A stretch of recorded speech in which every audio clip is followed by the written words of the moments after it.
Everyone, जैसा कि हम पढ़ रहे हैं आज जीन पियाजे। तो जीन पियाजे ने विकास के सिद्धांत की 4 अवस्थाएं दी थी और इनके विकास के जो सिद्धांत का नाम था वो था संज्ञानात्मक विकास का सिद्धांत। और इन्होंने 4 अवस्थाएं प्रतिपादित की।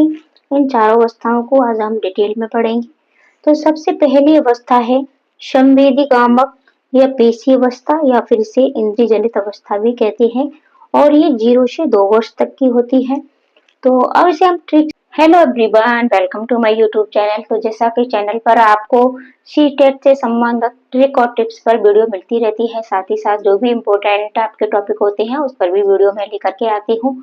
तो आप चैनल को सब्सक्राइब भी कर लें और वीडियो को ज्यादा से ज्यादा अपने दोस्तों को शेयर भी किया करें। आज का हमारा टॉपिक है जीन पियाजे से संबंधित है, और जीन पियाजे से कोहलबर्ग और वाइगोत्स्की से प्रश्न आपके सी टेट में अवश्य पूछे जाते हैं। तो जीन पियाजे कौन थे? ये एक मनोवैज्ञानिक थे, ठीक है। और ये कहाँ के निवासी थे? तो ये स्विट्जरलैंड के निवासी थे। इन्होंने एक संज्ञानात्मक विकास का सिद्धांत दिया, यानी इन्होंने एक जो प्रयोग किया वो अपने खुद के बच्चों पर प्रयोग किया था। इनके 3 बच्चे थे, उन्होंने अपने बच्चों पर ही प्रयोग किया और एक अपने सिद्धांत का जो नाम दिया, ये आपका सीटेट में बहुत पूछा जाता है, खूब पूछा जाता है। तो इनके सिद्धांत का क्या नाम है? संज्ञानात्मक विकास का सिद्धांत। और इन्होंने अपने सिद्धांत की 4 अवस्थाएं प्रतिपादित की। तो सबसे फर्स्ट अवस्था है आपकी, और इस टॉपिक को हम लास्ट तक पढ़ेंगे। किस अवस्था में किस एज का बच्चा है, क्या सीखता है, किस तरीके से सीखता है, ठीक है। तो वीडियो आप बिल्कुल भी स्किप मत करना, लास्ट तक आपको वीडियो अवश्य देखनी है अगर आप ये कॉन्सेप्ट क्लियर करना चाहते हैं। तो सबसे पहली अवस्था का नाम है इनका संवेदीगामक, यानी 0 से 2 वर्ष। और दूसरी है आपकी पूर्व या प्राक संक्रियात्मक अवस्था, ये 2 से 7 वर्ष। और तीसरी है ठोस या मूर्त संक्रियात्मक अवस्था, 7 से 11। और फिर लास्ट जो इन्होंने दी है वो अमूर्त संक्रियात्मक अवस्था, जिसका नाम है ये 11 से 13, या फिर 13 से या फिर 11 से ऊपर, 13 से ऊपर, इस तरीके से आपको इसकी एज मिलेगी। अब देखो, सबसे पहले बात करते हैं कि 0 से 2 वर्ष तक का जो बच्चा होता है, आपको अगर इनका कॉन्सेप्ट सीखना है तो आप अपने घर में जो बच्चे हैं उनको ठीक है, उनका अवलोकन शुरू कर दीजिएगा, या फिर अपने आसपास के बच्चों का अवलोकन शुरू कर दीजिएगा, सोचना शुरू कर दीजिएगा जीन पियाजे की तरह से, ठीक है। अगर आप एक बार जीन पियाजे की तरह से सोचना शुरू कर देते हो तो आप इनके कॉन्सेप्ट को बिल्कुल क्लियरली सीख पाओगे। जैसे कि संवेदी, ठीक है, यानी 0 से 2 वर्ष तक का बच्चा कैसा होता है? बहुत ही संवेदनशील होता है, ठीक है, संवेदनशील होता है। यहाँ बच्चा किस तरीके से अधिगम करता है, किस तरीके से चीजों को सीखता है? तो अनुकरण के माध्यम से सीखता है, पुनरावृत्ति करता है। अब 2 वर्ष तक का बच्चा क्या है कि ज्यादातर क्या करता है, अपने माँ बाप का अनुकरण करता है, अपने घर में पड़ोस में जो भी है, ठीक है, तो और चीजों की पुनरावृत्ति भी ज्यादा करता है। और पूर्व प्राप्त, तो यहाँ क्या है, यहाँ 2 से 7 वर्ष तक का बच्चा होता है। तो यहाँ बच्चा जीववाद, ठीक है, खिलौनों की आयु भी इसको कहा जाता है। फिर एक ठोस या मूर्त संक्रियात्मक, 7 से 11 वर्ष तक का जब बच्चा हो जाता है तो वो यहाँ मूर्त चिंतन शुरू कर देता है, ठीक है, ठोस या मूर्त भी जिसको कहते हैं, यानी जो चीजें उसके सामने होती है उसका वो चिंतन शुरू कर देता है, इससे पहले नहीं कर पाता है। फिर ये अमूर्त संक्रियात्मक अवस्था, ये 11 से ऊपर जब बच्चा हो जाता है, 11 वर्ष का, तब वो अमूर्त चिंतन भी शुरू कर देता है, तार्किक चिंतन शुरू कर देता है। बच्चे में तार्किकता की क्षमता उत्पन्न हो जाती है। तो ऐसे ही कॉन्सेप्ट आपको चैनल पर मिलते रहते हैं। तो चलो इसको हम पीडीएफ के माध्यम से पूरा पढ़ते हैं। हेलो एवरीवन, जैसा कि हम पढ़ रहे हैं आज जीन पियाजे। तो जीन पियाजे ने विकास के सिद्धांत की 4 अवस्थाएं दी थी, और इनके विकास के जो सिद्धांत का नाम था वो था संज्ञानात्मक विकास का सिद्धांत। और इन्होंने 4 अवस्थाएं प्रतिपादित की। इन 4 अवस्थाओं को आज हम डिटेल में पढ़ेंगे। तो सबसे पहली अवस्था है संवेदीगामक या पेशी अवस्था, या फिर इसे इंद्रिय जनित अवस्था भी कहते हैं, और ये 0 से 2 वर्ष तक की होती है। तो अब इसे हम ट्रिक से कैसे याद करेंगे? तो 0 से 2 वर्ष, यानी 0 से 2 वर्ष तक का जो बच्चा होता है वो ज्यादा से ज्यादा अपनी इंद्रियों का प्रयोग करता है यहाँ, और अपनी मांसपेशियों का प्रयोग करता है, साथ ही साथ बहुत ही ज्यादा संवेदनशील होता है, ठीक है, बहुत ही ज्यादा संवेदनशील होता है। तो ये अवस्था कितनी होती है? 0 से 2 वर्ष तक का, यानी यहाँ बच्चा बहुत ज़्यादा थोड़ी सी ही चीज़ों से बीमार पड़ जाना, शरीर बहुत संवेदनशील होता है। तो इस तरीके से आप इसे याद रख सकते हो। और इस अवस्था में बच्चा मूल व्यवहार शुरू कर देता है, जैसे हँसना, रोना और पुनरावृत्ति और अनुकरण। ठीक है, पुनरावृत्ति पाई जाती है और अनुकरण की प्रक्रिया पाई जाती है। यानी बच्चा अपने माता-पिता, भाई-बहन, जो भी घर के सदस्य, मित्र, ये जो उसके होते हैं, तो सबका क्या करता है, ज़्यादा से ज़्यादा अनुकरण करता है। और पुनरावृत्ति भी यानी चीज़ों को बार-बार रिपीट ज़्यादा करता है। जैसे किसी चीज़ पर बच्चे के अगर माता-पिता खुश हो जाते हैं, तो उसी कार्य को वो बार-बार करता है। और वस्तु स्थायित्व से प्रश्न आपका सीटेट में बार-बार पूछा जाता है कि वस्तु स्थायित्व क्या है?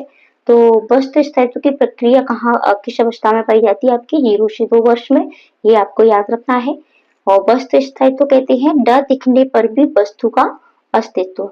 जैसे कि बच्चे को पता है कि ये चीज़ मुझे दिखाई नहीं दे रही है, लेकिन ये है, जैसे कि उसकी माँ, ठीक है? न दिखने पर भी उसे पता है। और वस्तुओं को देखकर, सुनकर ज्ञान ग्रहण करना, यानी इस अवस्था में बच्चा वस्तुओं को देखकर, सुनकर करके ज्ञान ग्रहण करता है। दूसरी अवस्था है पूर्व संक्रियात्मक अवस्था या फिर इसे प्राक अवस्था भी कहते हैं। और ये आपकी 2 से 7 वर्ष। और जीववाद आपका इसी अवस्था में पाया जाता है। जीववाद का अर्थ है खिलौनों को जीवित समझना, यानी कुछ वस्तुओं को, सिर्फ खिलौनों को ही नहीं। जैसे खिलौनों से आप समझ सकते हो कि बच्चा इस आयु में खिलौनों को जीवित समझता है, उसको खाना खिलाना, ठीक है, सुलाना, उससे बातें करना। तो इस तरीके से बहुत सारी चीजों जो निर्जीव होती हैं, लेकिन बच्चा उनसे सजीवों जैसा व्यवहार करता है। अविलोम्यता यानी मूल बिंदु पर न लौट जाना, न लौट पाना, ठीक है। तो जैसे कि बच्चा जहाँ से शुरू होता है तो उस मूल बिंदु पर नहीं लौट पाता है, ये अविलोम्यता कहलाती है। पड़ोसी बच्चों के साथ इस अवस्था में खेल ज्यादा शुरू हो जाता है, मित्र मंडली बनाना बच्चा शुरू कर देता है। हम केंद्रित यानी सिर्फ अपने बारे में सोचना। यहाँ बच्चा 2 से 7 वर्ष का जो होता है वो अहम केंद्रित होता है, वो सिर्फ अपने बारे में ही सोचता है। जैसे खाने पीने की भी वस्तु है तो अपने भाई बहनों से भी बड़ी मुश्किल से शेयर करता है, अहम केंद्रित होता है। आगे बढ़ेंगे तो फिर तीसरी अवस्था है, देखो इसको हम ज्यादा डिटेल में नहीं पढ़ेंगे, लेकिन अगर आप इतना भी पढ़ लेते हो तो आप पेपर पे बहुत बेहतर कर पाओगे।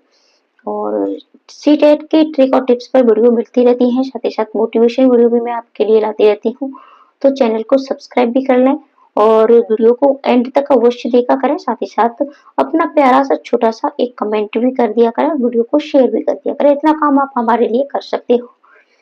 तीसरी अवस्था है ठोस या मूर्त संक्रियात्मक अवस्था भी कहते हैं जिसे, और ये आपकी 7 से 11 वर्ष। अब देखो सबसे पहली अवस्था आपकी 0 से 2 वर्ष पर खत्म हुई, तो फिर 2 से 7 पर, और 2 से 7 के बाद ये 7 से 11, ठीक है, इस तरीके से आप रख सकते हो। तो यहाँ बच्चा क्या करता है कि यहाँ तर्क पर आधारित चिंतन शुरू कर देता है, लेकिन इसका ये जो तर्क होता है वो तर्क बच्चा का मूर्त संक्रियात्मक होता है, ठोस होता है, यानी चीजों को देख करके, ठीक है, उसके सामने जो होती है प्रत्यक्ष चीजों पर तर्क करता है और तार्किक चिंतन वही करता है, मूर्त चिंतन करता है, वही आपका यानी मूर्त यानी चीजें।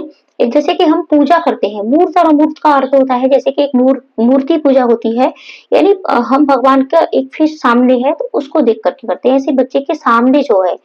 और एक हम भगवान की पूजा निराकार की करते हैं, ठीक है, जिसका कोई आकार नहीं है, अमूर्त। तो ठीक है, तो यहाँ मूर्त चिंतन बच्चा करेगा। क्रमबद्धता निर्मित करना, यहाँ बच्चा क्रमबद्धता सीख जाता है 7 से 11 का। जैसे कि बच्चे को क्रम में रखना, हर चीजें को क्रम में लगाना, भार क्रम के आकार में समझना।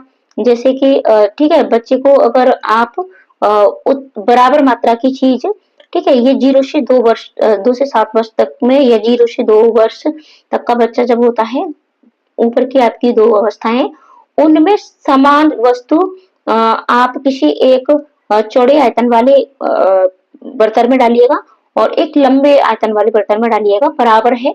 तो बच्चा जो लंबे आयतन वाला, ठीक है, और जो लंबा गिलास है, जैसे एक गिलास में डाला, एक कटोरी में डाला हमने समान चीज, तो गिलास वाली चीज को ज्यादा बताता है। लेकिन यहाँ इस अवस्था पे ये सारी चीजें बच्चा सीख जाता है, भार, क्रम, आकार आदि की समझ, संरक्षण और परिरक्षण की भी बच्चे को इस अवस्था में समझ आ जाती है, यानी यहाँ बच्चा ये सारी चीजें सीख जाता है। फिर है चौथी अवस्था, और ये अवस्था आपकी है अमूर्त या औपचारिक संख्या भी कहते हैं। ये 11 से 15 या 11 से 13 भी आपको मिल जाती है कभी कभी, या फिर 11 से ऊपर इस तरीके से मिलेगी, लेकिन ये आपको 11 से ऊपर मिलेगी, ये आपको याद रखना है। इसमें बच्चा अमूर्त चिंतन प्रारंभ कर देता है, अपसारी चिंतन प्रारंभ कर देता है, तार्किक चिंतन प्रारंभ कर देता है, और समस्या का समाधान स्वयं ही कर लेता है। अपसारी चिंतन क्या है? अपसारी चिंतन यानी एक ही चीज को कई बिंदुओं से सोचना, ठीक है, ये अपसारी चिंतन होता है। और इन्होंने ये कुछ वर्ड दिए हैं, इनको भी हम देखते हैं। स्कीमा यानी बच्चे की सूचना का भंडार गृह, यानी बच्चा जो भी अपने परिवेश से जहां से भी सीखता है तो उसकी वो सूचना का जो भंडार गृह है, ये क्या है? स्कीमा है। संक्रिया, संक्रिया यानी खिलौने को तोड़कर जोड़ने की कोशिश, तो ये संक्रिया कहलाती है।